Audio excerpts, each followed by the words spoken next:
अस्सलाम वालेकुम everyone, welcome back to my channel. उम्मीद करती हूँ कि आप सब बिल्कुल खैरियत से होंगी और आप सबकी दुआओं की वजह से अल्हम्दुलिल्लाह मैं बिल्कुल ठीक हूँ और बिल्कुल खैरियत से हूँ। और आज का जो व्लॉग है वो मैंने शुरू किया था सुबह से। बिल्कुल मॉर्निंग मॉर्निंग तो ये नहीं है, लेकिन फिर भी ये सुबह का टाइम है, तकरीबन 10:30-11 बजे का टाइम है। इस वक्त हम लोग बस फिर नाश्ता करने वाले होते हैं। तो नाश्ते में मैं सबसे पहले अपने बेटे का नाश्ता बना रही हूँ, ताकि वो जब तक मैं अपने लिए फिर नाश्ता बनाऊँ तो इसका नाश्ता जो वो थोड़ा ठंडा हो जाए, क्योंकि छोटा है, फिर वो गरम गरम नहीं खा सकता। उसको फिर आपको टाइम देना पड़ता है कि अच्छा खासा वो ठंडा हो जाए, उसके बाद ही फिर मैं उसको देती हूँ। मैं उसके लिए बना रही हूँ नॉर्मल ये जो रोटी टाइप होती है, चीला टाइप होता है। नॉर्मल मैं इसमें सिर्फ डालती हूँ गंदम का आटा, जो होता है नॉर्मल जैसे हम लोग रोटियाँ वगैरह बनाते हैं वही आटा। और उस आटे में मैं थोड़ा सा मतलब टेस्ट के अकॉर्डिंग नमक डाल देती हूँ और पानी। पानी थोड़ा थोड़ा करके डालना होता है, क्योंकि एकदम पानी डालने से इसमें बहुत ज़्यादा लम्स बन जाते हैं। और आज की वीडियो जो है आप लोग देखिएगा। मैं आज की वीडियो में शेयर करूँगी अपनी पूरे दिन की रूटीन, कि क्या क्या किया था मैंने पूरे दिन में। ठीक है, तो बस यहाँ पे बैटर बन गया है और बैटर हम डालेंगे तवे पे। तवा बहुत ज़्यादा गर्म नहीं होना चाहिए और बहुत ज़्यादा ठंडा भी नहीं होना चाहिए, मतलब नॉर्मल टेम्परेचर का तवा होना चाहिए। उसके बाद मैं ये बैटर डाल दूँगी, उसको मैं हाथ से ही फैला दूँगी इवनली। अगर आप लोग मतलब अगर नहीं कर सकते हाथ से, फिर आप लोग चम्मच से कीजिएगा, क्योंकि हाथ थोड़े थोड़े जलते हैं। और मुझे तो हाथ मतलब आदत होगी हाथ से डालने की, तो मुझसे फिर वो चम्मच से मुझे ऐसे लगता है कि ये इवनली मुझसे स्प्रेड नहीं हुआ।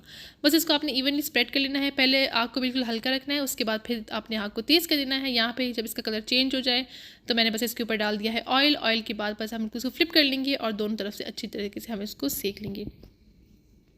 इस तरह की वीडियो जो नॉर्मल रूटीन वीडियोस होती हैं तो मैं ज़्यादातर नहीं बनाती, क्योंकि फिर मुझे लगता है कि रूटीन बहुत ज़्यादा बोर हो जाती है।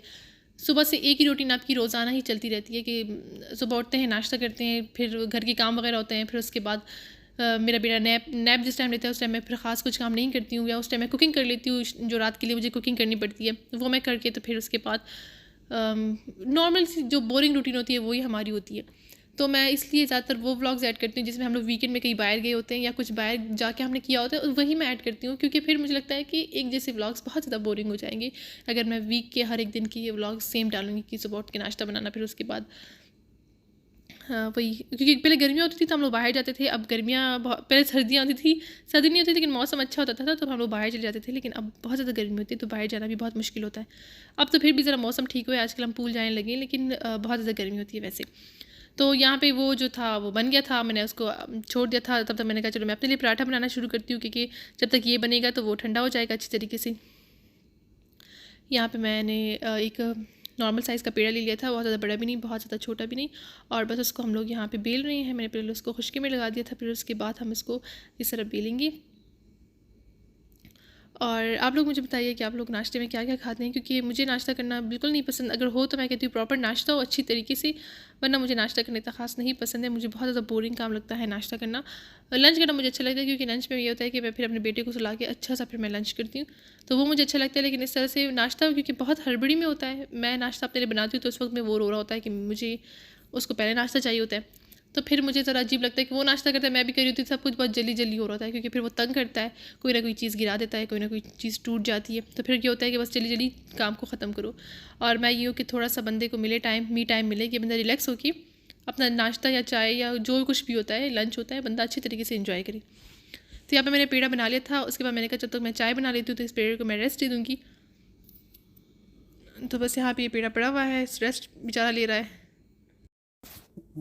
लेकिन यहाँ पे फिर क्या हुआ कि मैंने पराठे को रेस्ट ही नहीं दिया, क्योंकि फिर टाइम नहीं था मुझे, फिर और काम करने थे। मैंने कहा चलो पहले यही जल्दी बनाए थे, क्योंकि फिर जब मेरी बेटे का एक बार नाश्ता बन जाए ना, फिर उससे वेट नहीं होता। तो यहाँ पे बस मैं ये बेल रही हूँ, लेकिन ये बेला ही नहीं जा रहा था, क्योंकि एक तो ये फ्रिज का आटा था, दूसरा मैंने इसको लच्छेदार के, लेकिन मैंने इसका वो मतलब इस तरह का पेड़ा बना लिया लच्छेदार वाला, तो फिर ये बिल्कुल ही नहीं बेला जा रहा था, वो बहुत सख्त हो गया था आटा। तो फिर मैंने चलो मैंने कहा थोड़ा टाइम लेगा, लेकिन मैंने हल्का हल्का इसको बेलना शुरू किया तो थोड़ी देर में ये बड़ा हो गया था। फिर उसको मैं तवे पे डाल दिया था, वही सेम कि बहुत ज़्यादा गर्म तवा ना हो। और एक दूसरे के तवे के ऊपर पहले मैं कभी भी ऑयल नहीं डालती, कि पहले मोस्टली मैंने लोगों को देखा है कि पहले तवे के ऊपर ऑयल डालते हैं, उसके ऊपर फिर पराठा डालते हैं। और मोस्टली होता है कि उससे फिर आपका हाथ जल जाता है, क्योंकि जब आप पराठा डालते हैं तो उसकी छींटे फिर आपके हाथ पे ही आ जाती है। तो इसलिए मैं बिल्कुल सूखे तवे पे पराठा डालती हूँ, फिर उसके बाद मैं इसको अच्छे तरीके से पका लेती हूँ। पराठा पकाने के बाद मैंने अपने लिए चाय बनाने की रख दी थी। ये कोकोनट असल में मैंने कल मंगवाया था अपने लिए कोकोनट वाटर, और पता नहीं कैसे ये मुझसे बाहर रह गया था। मैंने फ्रिज में रखना ही भूल गई थी और उसको खोलना ही भूल गई थी। मुझे मुझे फ़ील हुआ कि ये बिल्कुल बंद है, क्योंकि मोस्टली जब मैं मंगवाती हूँ वो बिल्कुल बंद होता है। लेकिन ये था कि उन लोगों ने ऊपर से काट दिया था, इसको सिर्फ हल्का सा छुरी से खोलना था। फिर मैंने कहा चलो ये इससे पहले ये ख़राब हो जाए तो पहले मैं इसको खोल लेती हूँ और इसको फ्रिज में रख के अच्छी तरीके से चिल कर लेती हूँ, क्योंकि कोकोनट वाला वाटर जो होता है वो जितना ज़्यादा ठंडा होता है उतना ही पीने में बहुत मज़ा आता है और गर्म नहीं पिया जाता इतना ख़ास। तो मैंने कहा चलो पहले इसको चिल कर देते हैं अच्छी तरीके से। और वैसे ही मुझे कोकोनट वाटर बहुत ज़्यादा पसंद है, बहुत ही बंदे को मतलब माइंड और बंदे की तो पूरी बॉडी बहुत रिफ़्रेश होती है इसको पीने से और बहुत ही अच्छा लगता है। इसलिए मैंने पहले इसको छान लिया था, इस तरह इसमें जार में इसको मैंने डाल दिया था और फिर मैंने कहा चलो इसको फिर रख देते हैं कि 3-4 घंटे बाद जब इसको पिएँ तो ये अच्छी तरीके से चिल हो। तो बस साथ में मैं थोड़े बहुत जो काम होते हैं करने वाले तो मैं कहती हूँ कि साथ साथ ही। फिर यहाँ पर मैंने रख दी साथ में चाय ही, और मैं मोस्टली उसके टी बैग्स ही यूज़ करती हूँ, क्योंकि हमारे घर में चाय पी नहीं जाती। मैं मोस्टली बहुत कम अगर पराठा बनाऊँ तो मैं फिर चाय पीती हूँ, वरना मैं पराठा ज़्यादातर मैं बनाती नहीं हूँ अपने लिए। कोई ना कोई ब्रेड वगैरह इस टाइप की चीज़ें मैं खा लेती हूँ, क्योंकि मैं मॉर्निंग में वो नाश्ते वाली पर्सन मैं बिल्कुल भी नहीं हूँ। और क्योंकि हमारे घर में फिर वो पत्ती रखी उसे टेस्ट भी चला जाता है और वो फिर थोड़ी सी अजीब हो जाती है, इसलिए मैं टी बैग से लाती हूँ कि कम हो या ज़्यादा हो, फिर मैं उसको ही यूज़ कर लेती हूँ। और मैं अगर मोस्टली अगर वैसे चाय पीनी हो, अगर जैसे दोपहर में पीनी हो या कोई आया हो, तो फिर मैं वो इलायची वाली और सौंफ वाली चाय बना लेती हूँ। लेकिन अगर मैं अकेली हूँ तो फिर मुझे नाश्ते में सिर्फ ऐसी चाय पसंद है कि मैं सिर्फ दूध वाली और उस टाइप की मैं चाय बना लूँ। तो यहाँ पे जो हमारी चाय है वो भी रेडी हो गई, और पता नहीं क्यों मुझे यहाँ पे बहुत वाइट नज़र आई थी, इसलिए मैंने कहा चलो एक टी बैग मैं कप में भी डाल लेती हूँ। तो बस यार जो हमारा नाश्ता है वो मज़ेदार सा नाश्ता हमारा रेडी हो गया था। और मुझे यहाँ पे जैसे बिल्कुल क्रिस्पी पराठा होता है उसके साथ मुझे सिर्फ चाय अच्छी लगती है, कि बिल्कुल चाय हो और क्रिस्पी पराठा हो। लेकिन अगर पराठा क्रिस्पी ना हुआ ना तो फिर मुझे वो चाय के साथ नहीं खाया जाता, फिर मुझे बहुत ज़्यादा अजीब फील होता है कि मुझे फिर वो बिल्कुल नहीं पसंद उस तरह का। नाश्ता करने के बाद फिर हम आते हैं जी डिनर की तरफ। लंच में इतना ख़ास नहीं करती, क्योंकि 12-1 बजे मैं फिर नाश्ता किया होता है, तो फिर उसके बाद डिनर करने को ख़ास दिल नहीं चाहता। तो बस जब मेरा बेटा सो जाता है उस वक्त में नाश्ता फिर मैं उसको खाना बना लेती हूँ। अच्छा, तो यहाँ पे मैं क्या कर रही थी, मैं बना रही थी सालन। यहाँ पे मैंने पहले जब मैंने आग खोली तो लगा कि आग मतलब चूल्हा जल रहा था। मैंने उसमें ऑयल डाला, ज़ीरा डाला, तो मुझे फील हुआ कि मतलब ये ऑयल तो मतलब जैसे नीचे आग है ही नहीं। उसके बाद जब मैंने देखा तो नीचे आग थी ही नहीं, क्योंकि प्याज जो थे वो ब्राउन ही नहीं हो रहे थे। मैंने 2-3 मिनट बाद देखा तो प्राय सेम के सेम वैसे ही पड़े हुए थे जैसे कि मैंने डाले हुए थे। असल में क्या हुआ था कि बाहर 2-3 बार जो फायर अलार्म है वो बजने लगा। मैं एक बार बाहर गई भी, लेकिन कोई भी नहीं था बाहर। फिर मैंने कहा शायद वैसे ही बजा हो या किसी ने इसको छेड़ा हो, ये बज गया हो। लेकिन उसके बाद क्या हुआ कि उसके बाद हमारी गैस चली गई थी। फिर 2-3 घंटे गैस थी नहीं। उसके बाद मैंने छोड़ दिया। मैंने कहा चलो ये गैस ही नहीं है, क्योंकि प्याज वैसे ही बेचारे रह गए थे। फिर उसके बाद 1-2 घंटे बाद मेरे हस्बैंड आए, फिर मैंने उनसे कहा कि आप बाहर पूछ लें बिल्डिंग में सिक्योरिटी वाले से कि ये क्यों हमारा गैस वगैरह बंद हो गई है। लेकिन फिर अच्छा था कि गैस आ गई थी। फिर मैंने कहा चलो गैस आ गई, तो फिर मैंने जल्दी सालन बनाया। आज मैं बना रही हूँ जो सोहबत होता है उस टाइप का मैं बना रही हूँ। यहाँ पे मैंने प्याज ले ली थी, ऑयल में मैंने थोड़ा सा ज़ीरा डाल दिया था, प्याज डाल दी थी। प्याज थोड़ी सी ब्राउन हो जाए, थोड़ी ब्राउन हो, बहुत ज़्यादा ब्राउन नहीं, तो उसमें मैंने डाल दिए थे अदरक लहसुन का पेस्ट। और उसके बाद फिर हम लोग इसमें डालेंगे थोड़ा सा अदरक लहसुन के पेस्ट को हम लोग थोड़ा सा भून लेंगे कि ताकि जो उसका वो कच्चा टेस्ट होता है वो ख़त्म हो जाए। उसके बाद मैंने इसमें डाल दिए थे आलू, क्योंकि आलू मैं प्याज के साथ डाल देती हूँ कि ताकि जब तक थोड़े प्याज भी ब्राउन होते रहे तो आलू भी पकते रहे और थोड़े से ब्राउन होते रहे। उसके बाद मैं डाल दूँगी चिकन, क्योंकि सारी प्रिपरेशन मैं कर चुकी थी। सब कुछ मैंने रख दिया था, प्याज भी काट लिए थे, सब कुछ चिकन वगैरह और आलू। लेकिन फिर गैस चली गई थी, 2-3 घंटे गैस नहीं थी, वो चीज़ ऐसी ही पड़ी रही। तो बस अब हम इसमें चिकन डाल देंगे। चिकन को भी हम अच्छी तरीके से भून लेंगे, कोई पानी वगैरह हम लोग कुछ इस वक्त नहीं ऐड करेंगे, बस सिर्फ चिकन को भूनेंगे इस ऑयल में ताकि इसका कलर जो है वो अच्छी तरीके से चेंज हो जाए। चिकन को तकरीबन 10 मिनट भूनने के बाद फिर मैंने जो टमाटर है उसका प्यूरे ही बना लिया था। मैंने प्यूरे ही डाल दिया था, क्योंकि फिर लेट हो गए थे हम लोग। फिर मैंने कहा कि जल्दी जल्दी हो जाए, क्योंकि फिर उसके बाद डिनर का टाइम होने ही वाला था, फिर टमाटर ने गलने में टाइम लेना था। तो बस मैंने इसको सिंपली वैसे ही डाल दिया था कि उसमें मैंने प्यूरे बना के डाल दी। और फिर इसको हम अच्छी तरीके से ढक्कन लगा के ही पकाएंगे ताकि टमाटर वगैरह और जो आलू है वो पक जाए। और ये जो आलू थे ये मैंने उसी दिन मंगवाए थे, सुबह मैंने मंगवाए आलू, और पता नहीं क्यों ये आलू इतने अजीब थे कि सब कुछ पक गया था इवनली। जब मैंने सारा बिल्कुल कम्प्लीटली पका तो ऐसा था कि वो चिकन बिल्कुल गलने वाले था, बिल्कुल गलना जो हड्डियों से अलग होता है ना वैसे होने वाला था। लेकिन जो आलू थे वो पक ही नहीं रहे थे, बहुत मुश्किल से आलू पके, और तभी मुझे फ़ील हो रहा था ये थोड़े से कच्चे हैं, और पता नहीं क्यों ये वाले आलू पक ही नहीं रहे थे। और यहाँ पे वैसे भी कुछ आलू ऐसे होते हैं जो कि बहुत ज़्यादा टाइम लेते हैं नॉर्मल आलू पकने से। और यहाँ पे जो रूटीन के मसाले होते हैं मैं सारे वही डाल रही हूँ। जैसे नमक डाल दिया था मैंने, और हल्दी, काली मिर्च, सॉरी हल्दी, लाल मिर्च, ज़ीरा पाउडर, धनिया पाउडर, और फिर लास्ट में हम थोड़ा सा ये मैंने थोड़ा सा सालन मसाला भी डाल दिया था। और फिर लास्ट में हम जो है फिर डालेंगे गरम मसाला। अभी हम गरम मसाला नहीं डालेंगे वरना फिर सालन जो होता है वो बहुत ज़्यादा ब्लैक ब्लैक हो जाता है। बस सारे मसाले डालने के बाद हम इसको अच्छी तरीके से मिक्स करेंगे। और अभी तक मैंने इसमें कोई पानी कुछ भी नहीं डाला, क्योंकि वो जो टमाटर थे उसने अपना पानी छोड़ दिया था और चिकन भी अपना थोड़ा सा पानी छोड़ देता है।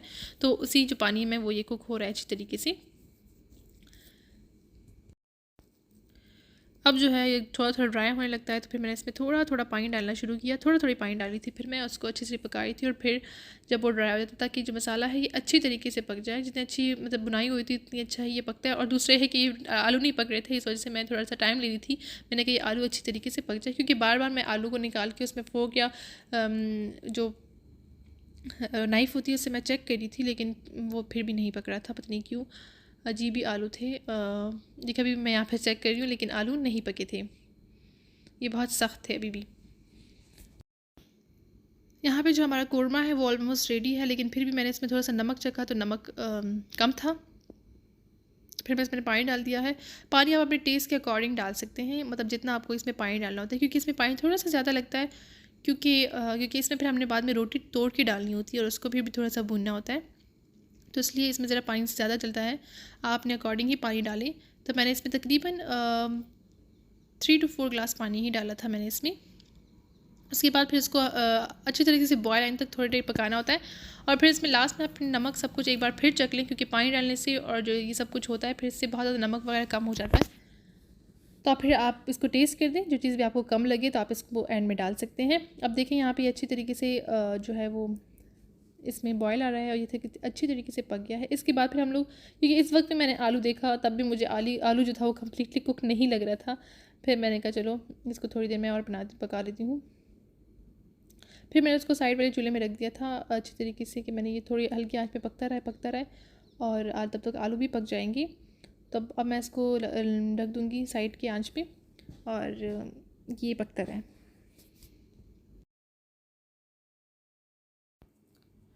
सालन को मैंने साइड पे रख दिया था और साथ में ही मैंने तवा रख दिया था, ताकि मैंने कहा जल्दी जल्दी साथ में रोटियां भी बन जाए, क्योंकि आज वही गैस की वजह से हम लोग लेट हो गए थे। तो पेड़े जो थे वो मैंने पहले ही बनाए थे, जब मैं सालन बना रही थी, जब उसका लास्ट सब कुछ चल रहा था, तो मैंने कहा चलो पेड़े बना लेते हैं। पेड़े क्योंकि मैं बना के मैंने रख दिए थे, क्योंकि फ्रिज का आटा होता है कभी कभी बहुत ज़्यादा सख्त हुआ होता है, तो इसलिए मैंने कहा चलो इसको फिर पेड़े बनाए थे। थोड़ा सा सेट हो जाते 10-15 मिनट पेड़ों को मिल जाए तो फिर रोटियाँ ज़रा सी अच्छी बनती हैं। यहाँ पे मैंने ये वीडियो को मैं जब देख रही थी तो मैं सोच रही थी कि शायद ज़िंदगी में रोटियाँ इतनी जल्दी जल्दी बन जाती होती तो कितना अच्छा होता, क्योंकि एक रोटी बनाना मुझे ऐसा लगता है कि थोड़ा सा बोरिंग काम होता है किचन में, क्योंकि एक ही प्रोसेस आपको बार बार सेम ही रिपीट करना पड़ता है। खड़े होकर बेलो, फिर डालो, बेलो डालो। सालन वगैरह का ये होता है कि कभी बंदे को कोई स्टेप करना होता है, कभी कोई स्टेप करना होता है, तो वो अच्छा लगता है। और मुझे ये जो सेम काम होता है थोड़ा सा मुझे लगता है कि बंदा तंग हो जाता है इससे, लेकिन फिर भी करना तो है हमें, कुछ भी हो जाए। और साथ में यहाँ पे मैं सालन जो था वो रेडी हो गया था, मैं आपको दिखा रही थी। तो यहाँ पे जिसका जो ऑयल था वो सारा ऊपर आ गया था और ये अच्छी तरीके से बन गया था। आपने अगर 4 गिलास पानी डाला है तो उसको आप थोड़ा सा बॉयल करेंगे कि वो तकरीबन 3 गिलास पानी को आ जाए और सालन अच्छी तरीके से पक जाए, क्योंकि फिर उसमें थोड़ा ये ना हो कि फ्लेवर पानी पानी का ही आ रहा हो, सालन का ना आ रहा हो। तो इस तरह फिर आपको थोड़ा सा उसको पका के थोड़ा सा इसको पानी को कम करना होता है। तो बस यहाँ पे जो रोटियाँ मैंने बनाई थी थोड़ी सी मैंने कहा कि ठंडी हो जाए, इसको मैंने इसे खुला रख दिया था कि जल्दी जल्दी ठंडी हो जाए और मैं इसको फिर इस तरह से छोटे छोटे पीसेस में कर लूँगी। आप थोड़े से बड़े पीसेस में करना चाहते थोड़े से बड़े पीसेस में भी कर लें, और अगर आप नहीं छोटे छोटे करना चाहते तो आप छोटे छोटे पीसेस में कर लें। मैं इस तरह नॉर्मल पीसेस में ही कर रही हूँ, क्योंकि गर्म थी रोटियाँ, बस मैं जल्दी जल्दी इनको कर रही थी ताकि बस ये जल्दी जल्दी हो जाए। यहाँ जो सारी रोटियाँ हैं उनको मैंने तोड़ दिया है, और जो साइड में एक छोटी सी रोटी नज़र आ रही थी वो मैंने अपने बेटे के लिए बनाई थी। मैंने कहा अगर वो ना खाए सालन के साथ, इस तरह जो सालन में वो पक जाएंगी, अगर फिर उसने ना खानी हो तो फिर वो सिंपल दही वगैरह के साथ ये जो छोटी मैंने रोटी बनाई थी अगर उसने खानी हो तो फिर वो ये खा ले। कभी कभी उसका मूड नहीं होता तो फिर सिर्फ रोटी ही खाली खाने लग जाता है, कोई भी सालन वगैरह फिर वो नहीं खाता। यहाँ पे मैंने जो देसी घी होता है वो ले लिया था कढ़ाई में, थोड़ा सा गर्म हुआ और मेल्ट हुआ तो फिर मैंने उसमें ये सालन डाल दिया था। और इस तरह मैं फिर सालन में कोई भी चिकन या जो आलू मैंने डाले थे वो नहीं डालती हूँ, क्योंकि फिर वो ज़रा से मिक्सिंग में तंग करते हैं। तो यहाँ पे मैंने जो रोटी बनाई हुई थी, जो रोटी मैंने तोड़ी हुई थी वो मैंने सारी इसमें ऐड कर दी है, और फिर हम थोड़ा थोड़ा करके सालन ऐड करेंगे और उसको अच्छी तरीके से मिक्स करेंगे ताकि जो ये रोटी है ये अच्छी तरीके थोड़ी सी सॉफ्ट हो जाए, क्योंकि मुझे उस तरह से नहीं पसंद होता है कि आप फिर जिस वक्त खा रहे होते हैं उस वक्त ही आप सालन में आगे अपनी रोटी तोड़ते हैं। मुझे वो लगता है कि वो सॉफ्ट होने में थोड़ा सा फिर टाइम लेता है, और इस तरह ये होता है कि अच्छी तरीके से सॉफ्ट हो जाता है। ये जो रोटी होती है वो सालन को अच्छी तरीके से पी लेती है, तो उसमें टेस्ट भी आ जाता है और वो फिर थोड़ी सी अच्छी भी लगती है। और उसका टेस्ट, क्योंकि हमने स्टार्ट में डाला था देसी घी, उससे भी इसका टेस्ट बहुत ज़्यादा अच्छा होता है। और अगर आप बनाएंगे तो लाजमी इसमें देसी घी डालें, क्योंकि विदाउट देसी घी पे इसका इतना अच्छा टेस्ट नहीं होता। देसी घी से इसका बहुत ज़्यादा ही अच्छा टेस्ट आने लगता है। इस तरह बस हम इसको पका लेंगे, आग को तेज़ रखेंगे ताकि जो सालन है, सालन वैसे भी सूखता चला जाएगा, मैं डालती जा रही हूँ वो सूखता जा रहा है, क्योंकि वो कुछ रोटियाँ पी रही है, कुछ नीचे से आग भी, चूल्हा भी जला हुआ है। तो बस इस तरह से हमारी जो ये डिश है वो तकरीबन ऑलमोस्ट तैयार हो ही गई है। बस यहाँ जो है मैं इसको डिश आउट करूँगी, तो बस इसको मैं एक ट्रे में डाल दूँगी। और इसके साथ भी मैं सालन थोड़ा सा ले जाती हूँ, क्योंकि ये पड़ा पड़ा भी जब तक ये प्लेट में डालते हैं बाहर लेके जाते हैं और फिर हम खाते हैं, तो खाते खाते फिर ये होता है कि कुछ कुछ ऐसा होता है कि फिर वो ड्राई होने लगता है। तो फिर आपको रिक्वायरमेंट होती है कि आप थोड़ा सा इसके ऊपर सालन जो है वो और डाल दें। तो उसमें ही मैं चिकन वगैरह और आलू सब कुछ डाल देती हूँ। और ये थी मेरी आज की वीडियो, आप सबको पसंद आई होगी। मैं मिलती हूँ आपके साथ अगले वीडियो।